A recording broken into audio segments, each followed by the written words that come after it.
Hello, everyone. Welcome to the Newsbrowse News broadcast. The Pentagon recently provided Ottawa with a classified document outlining priorities for a collective North American defense pact, but a high-ranking U.S. defense official stated that Canada's response was deemed not credible, according to the Canadian press. This perceived lack of a substantial plan, coupled with Canada's delayed decision on F-35 fighter jet procurement, is reportedly creating a rift in North American defense cooperation. The U.S. has even paused the Permanent Joint Board on Defense, an advisory forum established in 1940, to reassess its benefit. Although Canada met its previous NATO commitment of spending 2% of GDP on defense in 2025, the U.S. is seeking a more concrete strategy for Canada to meet the new NATO target of 3.5% on core defense and an additional 1.5% on security-related investments by 2035. Experts suggest these tensions are linked to broader trade discussions, such as the CUSMA review. According to City News Everywhere, experts assert that the Canadian federal government's proposed Bill C-9, which aims to establish a standalone hate crime offense, will greatly enhance the investigation and prosecution of hate-motivated crimes. Currently, Canada's criminal code lacks specific hate crime offenses for acts like homicide or assault, instead treating hate as an aggravating factor during sentencing, which often gets overlooked. Police and prosecutors frequently lack specialized training in these cases, leading to hate motivations being lost in classification and prosecution. With reported hate crimes increasing by 169% between 2018 and 2018 and 2000.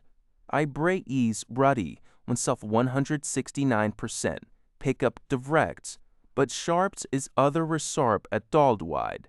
Luso Redaskit good buried this world.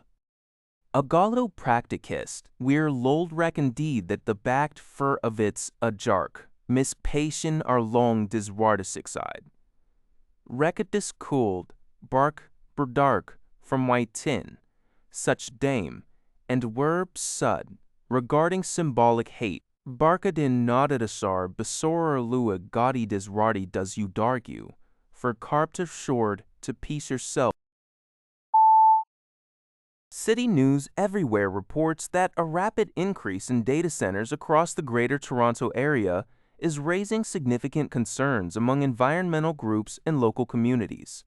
For instance, a former pharmaceutical plant at 365's in Danforth, Avonton, Scarborough is now an 8-megawatt data center operated by Stack Infrastructure, with plans to expand to 56 megawatts, enough to power 56,000 homes. Anna Hardy from Climate Fast expresses worries about noise and emission levels, despite self-reported data to the Ministry of Environment, Conservation, and Parks. The group emphasizes the need for public awareness regarding data center locations and their impact on neighborhoods. Experts like Daniel Gruner of Cynet High Performance Computing Consortium and Viet Vu from Toronto Metropolitan University explain that these facilities, crucial for internet-based services and AI, are power-hungry. While Canada and Toronto are noted for ample clean energy and water, community activists are pushing for a moratorium on new development and greater transparency in the approval process. They argue that public input is currently lacking in Ontario, leaving taxpayers to bear the brunt of potential issues.